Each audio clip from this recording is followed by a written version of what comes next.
मेरा नाम मोहम्मद कामरान खान है और हम भारतीय संविधान की ऐतिहासिक पृष्ठभूमि का अध्ययन कर रहे थे। हम सब जानते हैं मूल रूप से कि हम 15 अगस्त 1947 को आज़ाद हुए और 26 जनवरी 1950 को हमने एक लोकतांत्रिक संविधान को लागू किया। लेकिन भारतीय राजनीतिक व्यवस्था के एक विद्यार्थी होने के नाते हमें ये आवश्यक है, हम ये समझें कि हमें आज़ादी एक लंबे औपनिवेशिक शासन के खिलाफ एक संघर्ष के बाद प्राप्त हुई और इस औपनिवेशिक शासन ने जब से भारत में आया ईस्ट इंडिया कंपनी के द्वारा, तब से कई एक्ट और अधिनियमों के द्वारा संचालित रहा और उसका प्रभाव भारतीय संविधान निर्माण की प्रक्रिया पर भी पड़ा।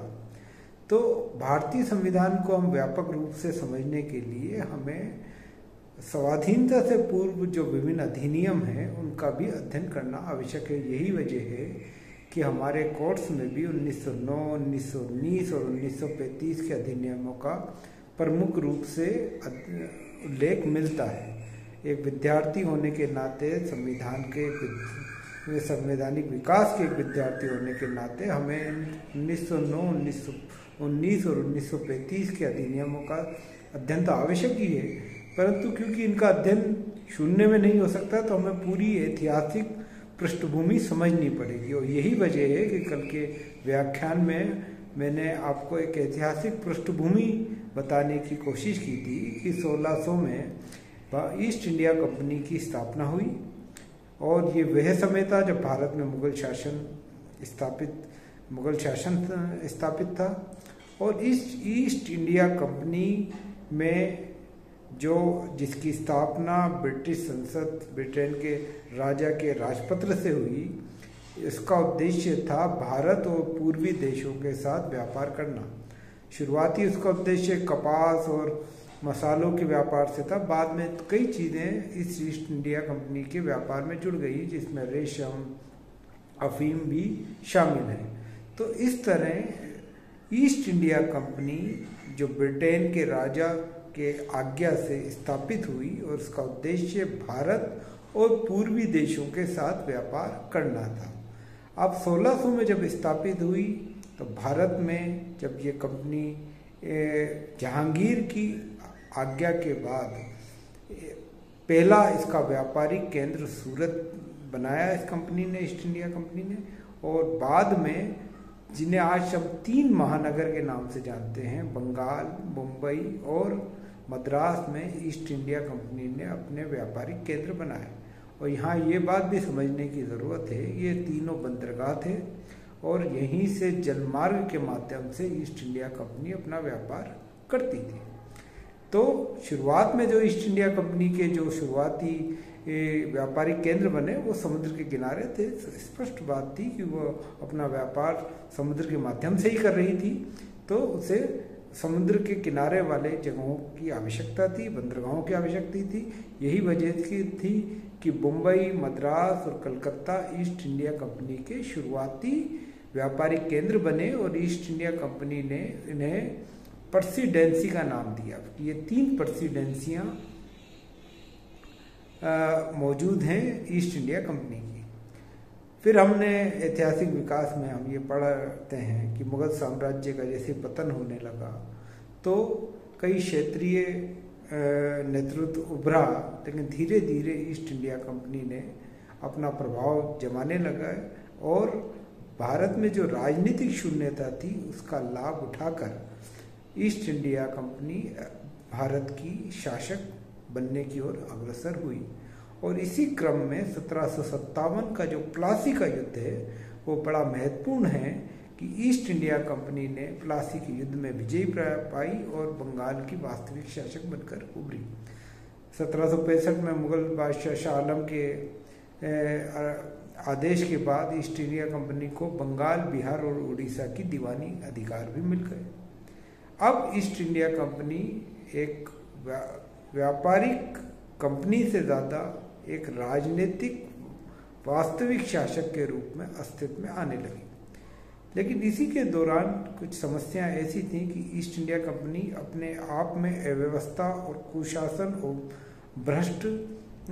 भ्रष्टाचार से ग्रस्त थी। इसलिए ईस्ट इंडिया कंपनी के कामों पर नियंत्रित करने के लिए सबसे पहले 1773 में एक एक्ट पारित किया गया जिसे हम रेगुलेटिंग एक्ट के नाम से जानते हैं।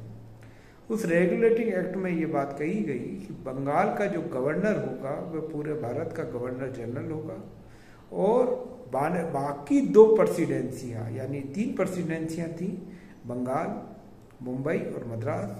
तो बंगाल की प्रेसिडेंसी को, मुंबई और मद्रास की प्रेसिडेंसी को बंगाल की प्रेसिडेंसी के अधीन कर दिया गया और वारेन हेंगेस्ट जो समय बंगाल के गवर्नर थे उनको पूरे भारत का गवर्नर जनरल बना दिया गया। और कंपनी ने इसी उद्देश्य से कलकत्ता के फोर्ट विलियम में एक सुप्रीम कोर्ट की भी स्थापना की। इसके बाद ये पहला अधिनियम था जिसके द्वारा ब्रिटिश संसद ने कंपनी के कामों पर एक नियंत्रण स्थापित किया। इसके बाद हर कुछ समय बाद समय पर ब्रिटिश संसद ने कंपनी के कामों पर अपने अपने नियंत्रण स्थापित करने के लिए अलग अलग 1784 में ईस्ट इंडिया एक्ट लागू किया, 1813 में फिर एक और नया चार्टर लागू किया, 1833 में लागू किया एक दूसरा चार्टर। और इसी तरह ये प्रक्रिया 1857 तक चलती रही जब तक भारत में पहला विद्रोह 1857 का नहीं हो गया। और इस तरह 1857 के विद्रोह के पश्चात भारत में ईस्ट इंडिया कंपनी के शासन को समाप्त कर दिया गया और अब तक जो राज ईस्ट इंडिया कंपनी के माध्यम से ब्रिटेन भारत पे करता था, अब ईस्ट इंडिया कंपनी को हटा दिया गया और ब्रिटेन भारत पे सीधे राज करने लगा। तो इसी क्रम में अगर हम ये बात समझें और 1874 तक आते आते ईस्ट इंडिया कंपनी को भी समाप्त कर दिया गया। तो 1772 का जो रेगुलेटिंग एक्ट है इस रूप में महत्वपूर्ण था कि वे ब्रिटेन का ईस्ट इंडिया कंपनी पर पहला अधिनियम था और इसका उद्देश्य ईस्ट इंडिया कंपनी में विद्यमान कुव्यवस्था और भ्रष्टाचार को समाप्त करना था। 1884 में ही दूसरा एक्ट पिट इंडिया एक्ट के नाम से जिसे हम जानते हैं ब्रिटिश संसद द्वारा पारित किया गया और इसको लागू करने वाले थे जब तक ब्रिटेन के प्रधानमंत्री विलियम पिट्स थे, तो उन्हीं के नाम पे ये पिट्स इंडिया एक्ट इसका नाम पड़ा। और इसके पहली बार जो मैं आपको बता चुका था कि शुरुआत में कंपनी में एक गवर्नर और 15 डायरेक्टर थे। अब कंपनी के व्यापारिक और राजनीतिक कार्य अलग अलग कर दिए। व्यापारिक कार्यों को बोर्ड ऑफ डायरेक्टर यानी जो 15 डायरेक्टर थे वही देखेंगे और कंपनी के राजनीतिक कार्यों को देखने के लिए, उनकी देखरेख करने के लिए एक बोर्ड ऑफ कंट्रोल की स्थापना की गई जिसमें 6 सदस्य थे और उसकी नियुक्ति ब्रिटेन के सम्राट द्वारा की जाती। तो बोर्ड ऑफ कंट्रोल का काम ईस्ट इंडिया कंपनी के राजनीतिक मामलों की देखरेख करना था। इसके माध्यम से उन्होंने बोर्ड ऑफ डायरेक्टर की शक्तियों को नियंत्रित किया, कम किया और ब्रिटेन की संसद का नियंत्रण बढ़ाया।